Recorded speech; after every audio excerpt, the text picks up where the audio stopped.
So I played baseball from the age of 4 to like 15, basically. Okay. And there was nothing worse than playing in the cold and hitting a ball off the wrong side of the bat and getting the stingers, all the because it stings. It goes throughout your entire body, basically. Ooh. Because just that bad contact and mixed with the cold weather, playing baseball in cold is not fun. I can't imagine weather taking the fun out of playing a sport because, growing up in New York, we'd have to play basketball in the cold. We'd have to run in the cold. And a lot of the time, the elements would even in the case of here, sometimes the heat can add another element to that too. So I always wonder how teams that are, typically based in, colder climates, they come to warmer climates and kind of divide and conquer, if that makes sense. Sure. Oh, no, it definitely makes a big difference. And if you're not used to playing in those elements, it's certainly something that can throw you off. As I told you a little bit earlier, when you look at like Omaha, which is the ultimate destination for college baseball, only 8 teams get to go every single year. A lot of those teams come from the Southeast just because, and nothing against the Big Ten, but they don't have quite the presence in college baseball as they have in basketball or football or anything like that. It's an interesting dynamic, but I'm glad you finally got to go out and experience Founders Park. Very good crowd this weekend. Obviously, a huge series with Kentucky coming in, and thankfully for us, South Carolina was able to come away with the win. Absolutely, and I think one of the best parts for my weekend was I got the chance to meet Lindell Bradley, who threw out the first pitch at the game, and I kind of got to share his story on WIS as well this weekend too. Yeah, very cool. So they were honoring him throughout the entire weekend. He was the first black player for Carolina. Oh gosh, that was back in you can probably help me out with the year here. He was getting scouted in 1967 after he won a state title in high school. Yeah, so you never got the chance to meet our friend Tommy Moody, who passed away last October, but Tommy could have talked for an hour about him alone and what he meant to the team and the impact that he had. But very cool that, you got to tell his story a little bit, for WIS. And, again, it allowed you the opportunity to be out there at Founders Park. It was very nice to get an introduction to, Founders Park by, getting that, little tidbit of history. Yeah. And you were there on Sunday. Yes. So you got to see the more relaxing game of the weekend.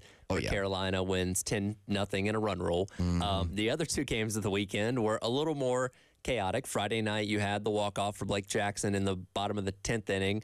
Saturday, got 28 combined runs between the 2 teams. Kentucky comes away 15-13. In fact, and I'm glad that you were there on Sunday because I want to get to this cut. Cut number 3 here, Dave. This is Coach Kingston talking about what losing that wild shootout of a game on Saturday did for them going forward.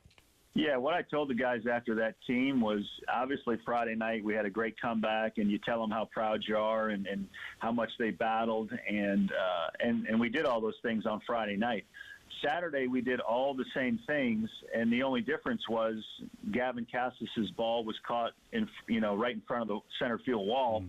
And that's the difference between winning and losing. So what I told them is I was just as proud of them and how they had battled that night as I was the night before. Sometimes you win, sometimes you lose, but they had the same characteristics in both games, and I just wanted to make sure that they knew that, and that's how we felt, because I didn't want any disappointment to carry over into the next day. So, tried to pump him up after that Saturday loss. He scored 13 runs. It was a great outing in so many different ways, and just wanted them to know that you keep playing like that, good things are going to happen. And obviously we came out Sunday and had the 10-0 game and played great in all facets of the game. And momentum is such a big thing in baseball. So you have this highly emotional win on Friday night. You have this back and forth. And again, if Gavin Costas' ball goes a little bit farther on Saturday, you win that game too. And to be able to come out Sunday in a game that I thought was going to end up being a pitcher's duel because both teams had exhausted so many runs on Saturday, and to go out there and dominate on Sunday and come away with not only that win, but the series win as well, I think that was really important for this team. Absolutely. And when you have a high-scoring battle like that, going toe-to-toe down to the wire, and, you come up just short, I feel like the team that, loses by the run or 2 runs, they come in the next day, feeling like they still kind of thirsty, like they have some unfinished business. Right. So I feel like that's kind of what we saw on Sunday. Did you have a good view for Ethan Petrie's almost home run that got taken away? I heard it. Yeah. I was behind the press box shooting my stand-ups, and they had like a TV back there, and I heard the roaring. Yeah. And I look at the TV and I go, did I really just miss the first dinger?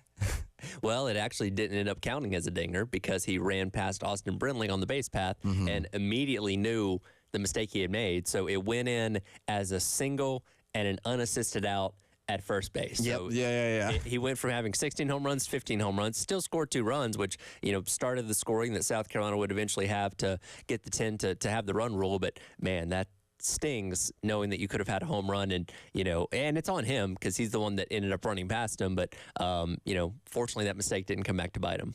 Do we because you're the SC baseball fanatic. I mean, do we see this kind of happen in the SEC a lot?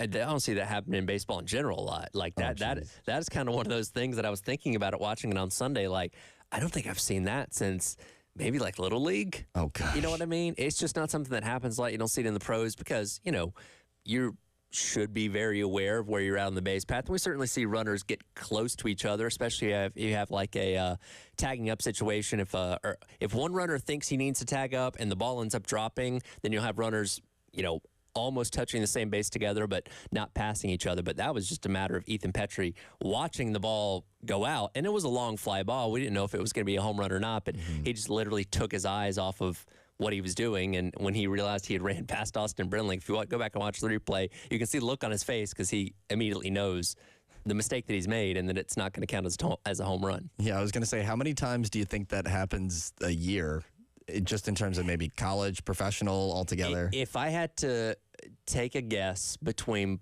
college baseball, Division I level, and the MLB, it might happen maybe like 2 or 3 times. Legit. Like, it's not an easy thing to do. But that was such a unique circumstance, and I don't blame Austin Brindley because he was at first, and it looked like it was just going to be a long fly ball, potentially caught at the wall, and he wanted to make sure he was in a situation where he could tag up if needed, and he's standing there on first base, and Petrie runs by him. Like it's just not something that you don't run into those situations a lot. I'll say that much. Well, and the good thing is it didn't really impact the course of the game. They still came out 10-0. It didn't, and at the time, because that was when the scoring started, and it would have put them up 3-0, put them up 2-0. I was worried because I was like, when those kind of things happen, that is a critical part in the game. I was like, they're gonna find a way to lose this game like 3-2, and we're gonna point to that moment and say, if he hadn't run past him, they could potentially won this game. Fortunately, though, it didn't end up happening. They did not pull a LA Lakers and blow an 18-point lead. Well, not everybody can be that lucky. We'll get to some NBA talk in just a little bit. Got our TEC Equipment Rentals Heavy Lifting Award to give out in a little bit as some strong performances so far in the NBA playoffs, which I know. And again, you're from the New York area, so are you a Knicks fan? I do have to ask. So I know this is a surprise, and I know my buddies at the city are going to be screaming at me, but I've always growing up. LeBron James's decision has influenced me to be a Heat fan, but stick with the Heat as long as I've followed basketball. And I don't know, just between following Pat Riley and Eric Spoelstra, I mean, you can't not want to root for those guys. And actually, when you think about it, that successful New York team was, at the helm was Pat Riley. Right. And the reason he moved to Miami in the first place was because he wanted to kind of, own the entire franchise. And the Knicks didn't want to, I guess, give him ownership of the entire shebang. So I think it's kind of just, I feel like the New York hustle and bustle embodies Pat Riley, and that I've grown to really, really love over rooting for the Heat over the last couple of years. But unfortunately now they're kind of getting, they're not really having a great series against Boston right now. So before LeBron went to the Heat, did you not have a team? I didn't really follow basketball until so I was in about 5th grade when he was making his decision, but he was the only player I was familiar with when I had started following basketball at the time, and I said, you know what, I'll like whatever team he goes to. That's fair. But I'll stick with that team once he leaves. We'll get more thoughts on the NBA playoffs coming up here in just a little bit. Want to switch gears, though, coming up next. Talk a little bit of NFL draft. Now that it is in the books, we know everybody's going. What questions do we have coming away from the draft as we get set for the 2024 NFL season? We'll hit that coming up. It is the Extra Point here on the Game. Reminders always, you can watch us on the Game TV, sponsored by our friends over at Shepherd's Glass and powered by Integrated Media. Also, check us out on the 107.5 The Game app. Just go to the iTunes Store, the Google Play Store, give the app a download, and take us with you wherever you go. He's Sam Shapiro. I'm Tyler Head, Captain Dave, producing on the other side of the glass. It's the Extra Point on your Tuesday here on the Game.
Welcome back in. It is the Extra Point.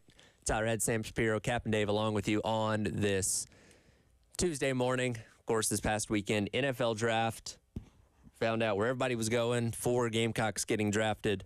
Spencer Rattler, Xavier Legette, Marcel Style, Nick Argiulo, the not quite Mr.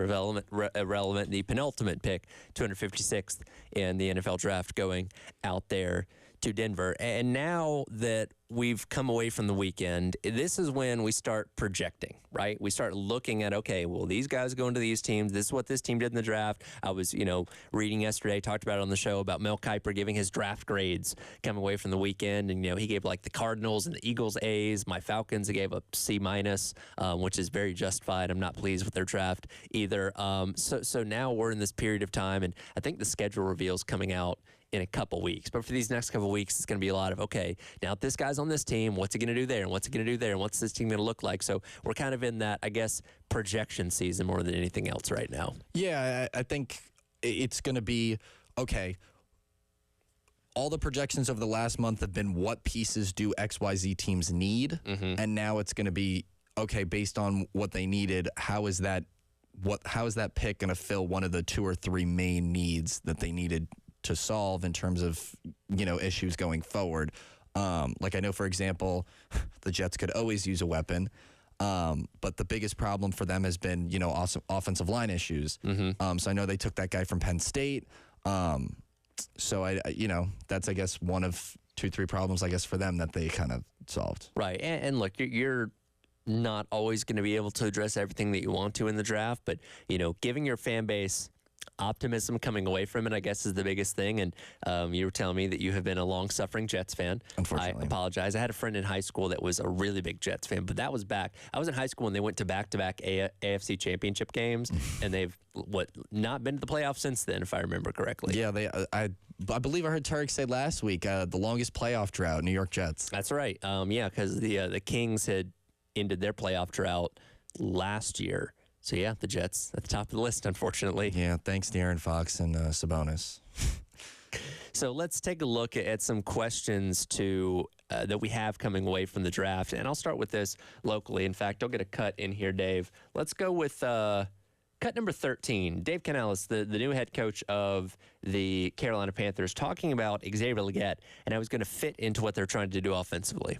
Fantastic. Yeah, Darren, I mean, that's a great point you make right there. Just our offense, the versatility of how we use our players, just going back to last year in Tampa, even before it in Seattle, but just the versatility is huge for us.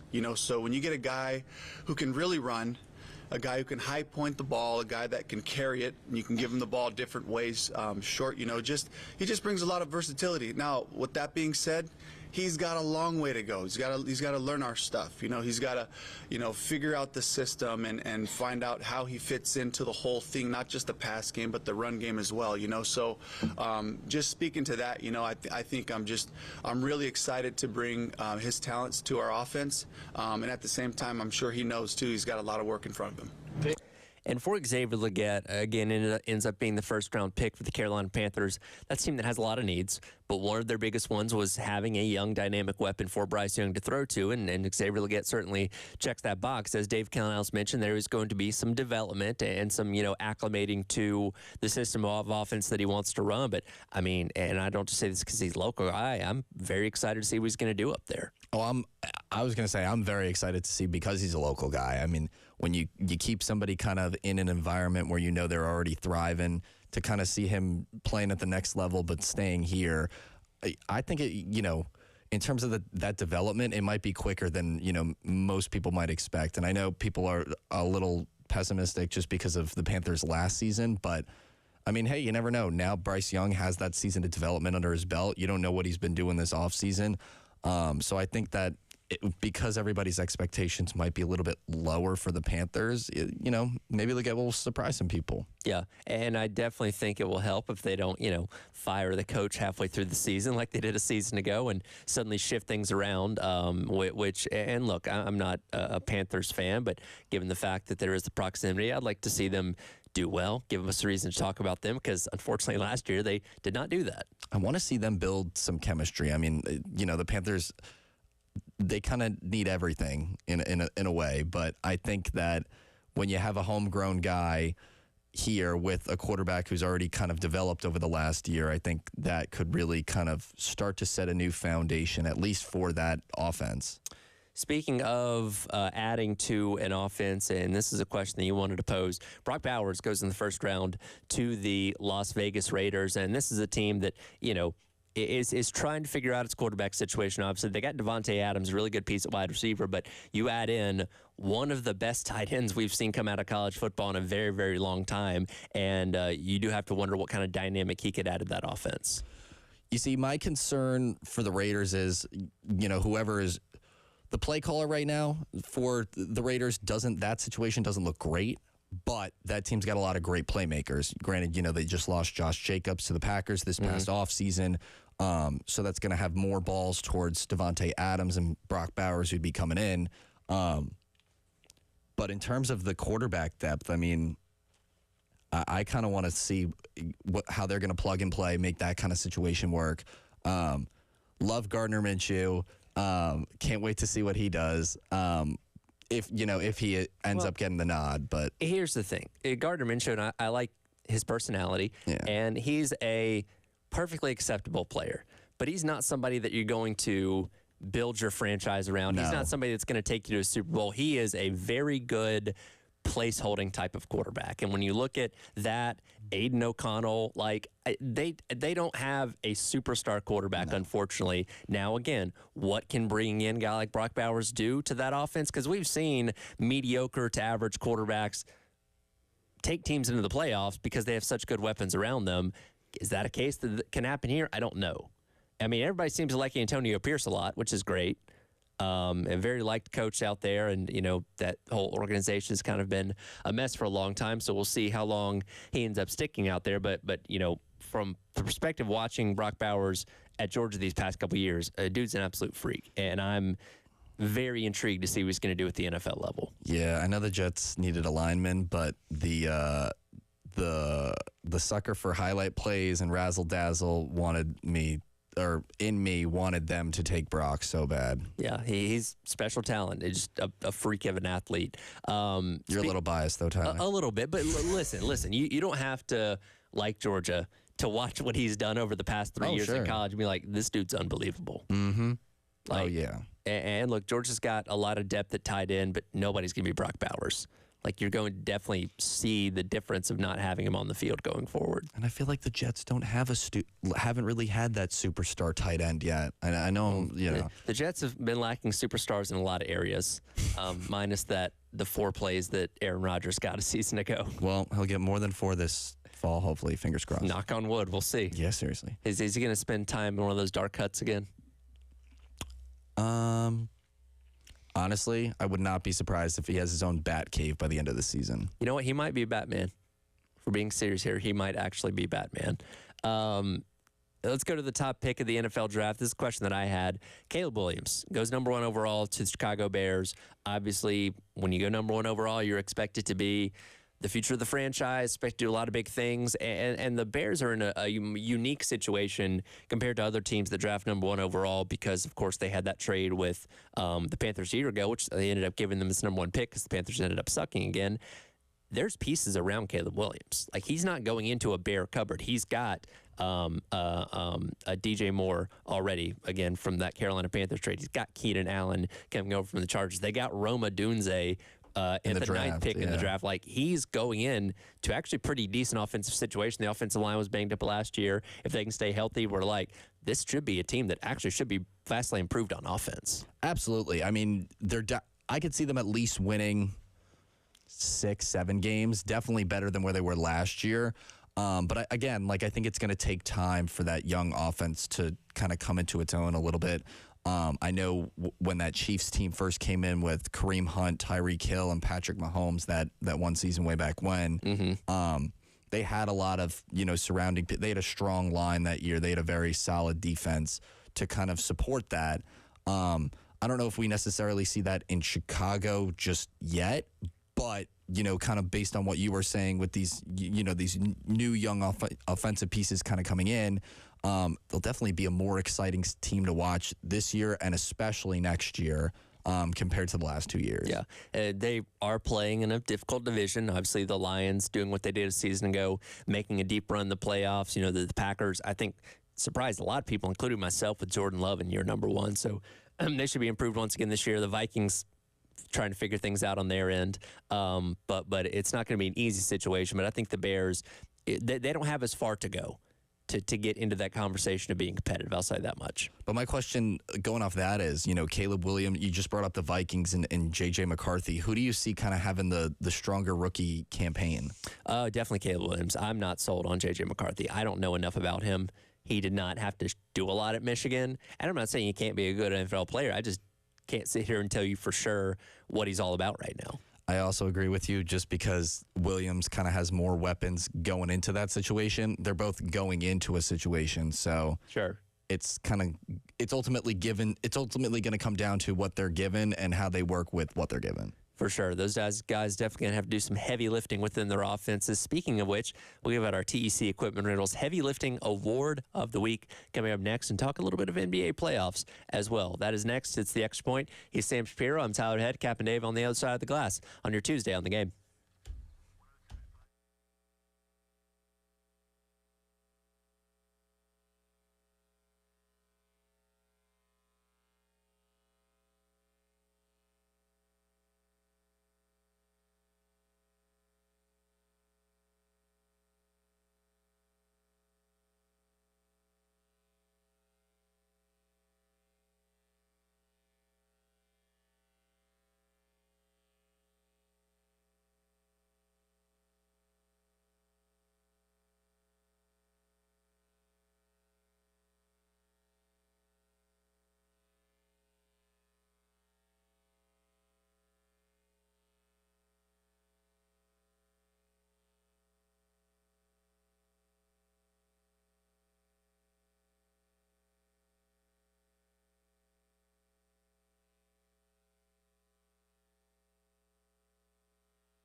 Welcome back in. It is the Extra Point. Tyler Head, Sam Shapiro along with you on this Tuesday morning. It is time for our TEC Equipment Rentals Heavy Lifting Award of the Week. And for the first time, we're going to venture into the NBA to hand out this award. And I can't think of a better person to give this award to than Anthony Edwards, Ant-Man.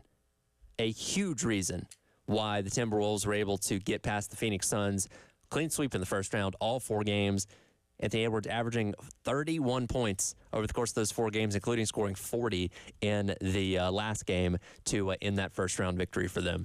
Yeah, I haven't seen a shooting guard like him in the NBA since, Rockets James Harden kind of emanates parts of his game, but I really haven't seen a shooting guard carrying his entire team like this almost since, do we want to say Dwayne Wade? Mm-hmm.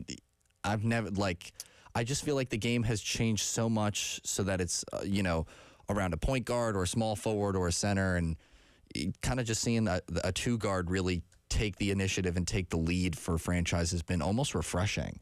And Anthony Edwards, we've known he's been a special player. Again, I was telling you, I remember when he was at Georgia, I was there covering the team at that point in time, and dude was just a freak of an athlete. And for those Georgia teams, it didn't really translate to much success. But we knew once he got to the NBA that he was going to be a very special talent, and it has not taken long for that to happen with Timberwolves. He's just a special athlete, personally. I don't know if you've watched the clip of him where he's getting interviewed and they're asking, all the different sports he plays. And he's like, when I played baseball, I played shortstop. Yeah. So he definitely, it's interesting because I'm seeing a lot of stuff on Instagram where he's getting compared to Michael Jordan, and just because, how he was moving is similar, and that's a bit much to say right now.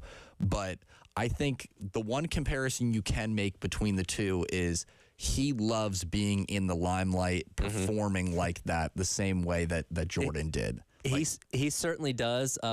You have to be careful when you put a microphone in front of him because you never know what's going to come out of his mouth. And look, he's still a young guy, so he's not maybe quite as polished in some of those areas, but he's entertaining to say the least.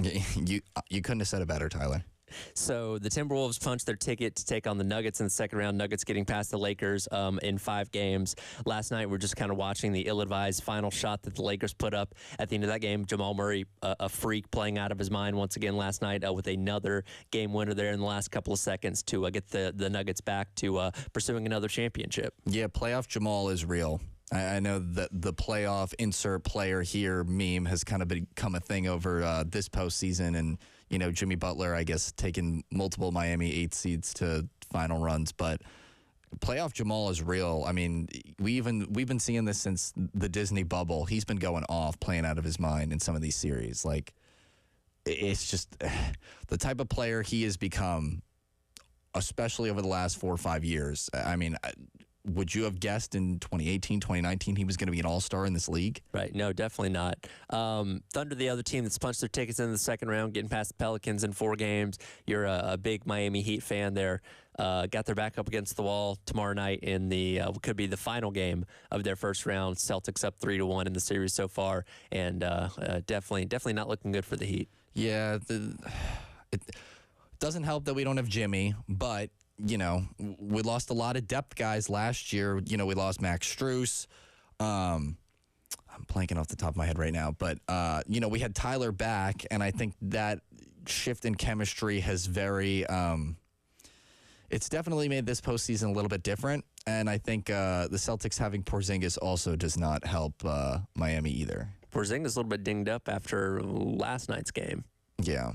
No, and again, his health and whether he's going to be able to stay on the court is going to, I think, be very vocal for Boston. Especially even when he was a Knick, he had trouble sometimes staying on the court, staying healthy. So if he can keep that up through the postseason, we've watched Milwaukee kind of crumble and fall now that they don't have Lillard and Giannis playing for him. Right. So I think as if they can maintain Holiday, Porzingis, Tatum, and Brown staying healthy, it'll be interesting to see how they especially match up with the Knicks. It's very interesting. Some of the names you're throwing out there. Preston, who's on our morning show, you just met him a little while ago, sent me this clip, and I pulled it for our sound today. I want to get your thoughts on it because it really feels like we are truly at the precipice of a changing of the guard in the NBA. Dave, Let's play cut number 9 here. This is from TikTok, and this is a ode to millennial NBA fans. Hey, fellow millennial NBA fan. You doing all right? We're witnessing the end of LeBron, Steph, Clay, KD, Kawhi, Westbrook, Harden, Paul George, and Jimmy Butler all in the same postseason. None of them are going to make the second round and maybe never will again. So I just want to know if you're doing okay. I don't know if I'm doing okay. This video is not sponsored by BetterHelp. This video is sponsored by Anthony Edwards and Joker and Luca and Jason Tatum. I'm sorry. I'm going through it. We're old now.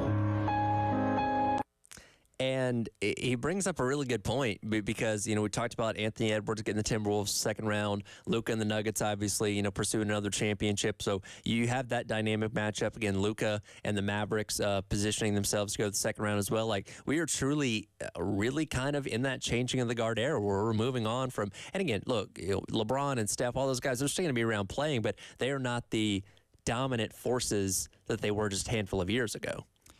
Times are changing, and I'm not crying in the club. You are. Well, LeBron, after the Lakers got bounced last night, we now begin the multi-month process of every day on SportsCenter where they say, ooh, LeBron's future. What happens next? Does he take the deal with the Lakers? Does he retire? Does he do this, do that? Because last night he was asked the question in his post-game presser, like, what's your future? And he's like, I don't want to answer that right now. So now all the speculation is, what does that mean? Right. I mean, I think he's going to play until Bronny's in the league. Bronny's first year will be his last year, and then I think he'll retire, wherever it's said and done. And personally, I think he's going to sign a 10-day with Cleveland just so he could say he retired a Cav. Yeah, which that makes sense. We'll see a lot of guys do that. And, the fact that he went back to Cleveland in the first place, I think speaks volumes to how much he does actually care about his hometown team, hometown city, and was actually able to bring them a championship the second time around. Yeah.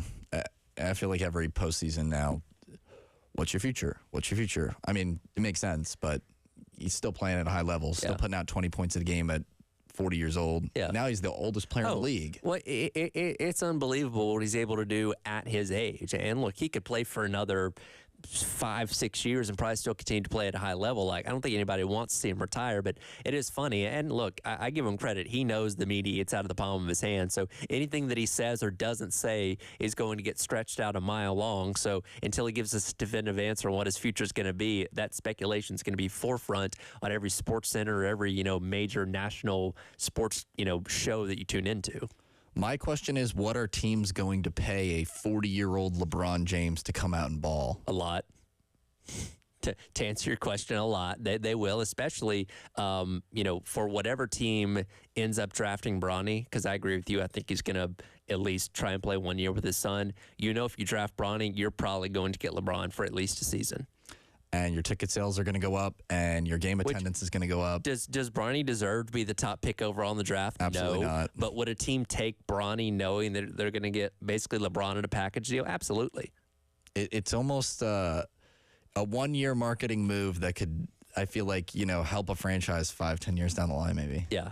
And again, just LeBron, amazing player. I don't get into the GOAT conversation or the who's better, him or MJ. Like, if you think he's great, that's fine. If you think he's the best, that's fine. I'm not here to make that debate, but definitely one of the best to ever do it in the NBA. We will come back. We'll talk a little bit more of the NFL draft. A couple of questions we didn't get to in that last segment there. Quick reminder, Palmetto Citizens Federal Credit Union Grand Slam giveaway rolls on for another game tomorrow night. Baseball taking on East Tennessee State. 6:30 first pitch, pregame coverage starting at 6:15. Head on over to 1075thegame.com. Enter for your chance to win Palmetto Citizens Federal Credit Union Grand Slam giveaway. The pot is at $1,075. Yes, 1075. You can win all that money coming up tomorrow night. Again, go to 1075thegame.com. Register for your chance to win. Wrap up the extra point today. Here, coming up next on the game.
Welcome back in. Next point. Tyler Head, Sam Shapiro. Wrap things up here on your Tuesday morning. Coming up next, Garnet Trust Hour. A couple of Garnet Trust Hour alumni in Karina Zulo and Hunter Rogers going to be in here together talking about what's going on with their individual sports. They are a couple as well, so we can get some dynamics of their relationship, both being student athletes. Looking forward to that coming up at 10 o'clock. I want to remind you as well, Craft Beer Card is back. Head on over to 1075thegame.com. Click on Sweet Deals, purchase the Craft Beer Card. You can spend $30 brewery at 12 different craft beer locations, $360 value, all yours for just $79. As we wrap up here, I want to loop back around. We were talking about the NFL draft earlier. One of the questions coming away from it that we didn't get to is one that you posed about the run on offensive players in the first round of the draft. And the first round alone, the first 14 picks, all on offense. And then 23 of the 31 picks or 32 picks in the first round were all offensive players. And you asked the question of why this is the case. And I think it kind of represents where football is now. Mm-hmm. Football has really been leaning more offensive heavy for a while. And I get it. Offense is entertaining. The NFL has skewed a lot of rules to favor the offense, to add more points to the board and all that kind of stuff. And I think when you have the ability to bring in dynamic weapons on offense at skill positions and dominant offensive players, we talked about Joe Waltz a little bit earlier on the offensive line, you're going to take that more than a standout defender. I blame Patrick Mahomes for this because I think people have been spoiled with his razzle-dazzle play and the throwing a 30-yard pass as he's fallen without the offensive line, as we saw in the Super Bowl with the Buccaneers. Yep. But I think people are so gravitating, and teams even more are gravitating more towards the spectacle plays and the razzle-dazzle. And I think a lot of those plays stem from those offensive positions that you saw got taken off the board pretty quickly. I mean, so even like Brock Bowers, he's more of that receiver type tight end that Travis Kelce is, that everybody is especially grown to love even more so over the last year, football fan or not. Right. So I think that it plays a big role into, why we saw so many offensive players get snatched up so quickly. I think it's a big money draw for a lot of teams. Oh, it absolutely is. And look, you can't survive in the NFL without a good offense. And look, defense, they say defense wins championships, but you look at the teams that have won Super Bowls in the past handful of years, they have dynamic offenses as well. So you can't go the 2000s Ravens route anymore. We're just like, all right, we're just going to beat everybody 13-10. And as long as our quarterback can, throw for 100 yards like Trent Dilfer was doing back in the day, we'll be fine. Like the league is not there anymore. And again, a lot of rules have skewed in the favor of offense, but at the end of the day, that's more entertaining. And that's what the NFL wants. And they continue to print money because of that. And these teams understand that and want to address and get as many good offensive pieces as they can in. And even you see with some defensive schemes, like in the NFL, like if you have a couple guys maybe on the line or a couple guys in the secondary, it can make or break that entire defense or make it even that much stronger. Like I know when we saw the Eagles playing the Chiefs way back when, the 49ers kind of exploited, that middle linebacker group for the Eagles and their secondary a little bit because their line was very strong, and that was ultimately made the job for the rest of that defense easier. So I guess where I was going with that is, they had a couple stronger guys on the line that made the job for the rest of that defense even easier. So then, when you had like offensive firepower, like Patrick Mahomes kind of come at them, it kind of took them almost away. Like that offense kind of had to adjust to find the kinks in the armor. Right.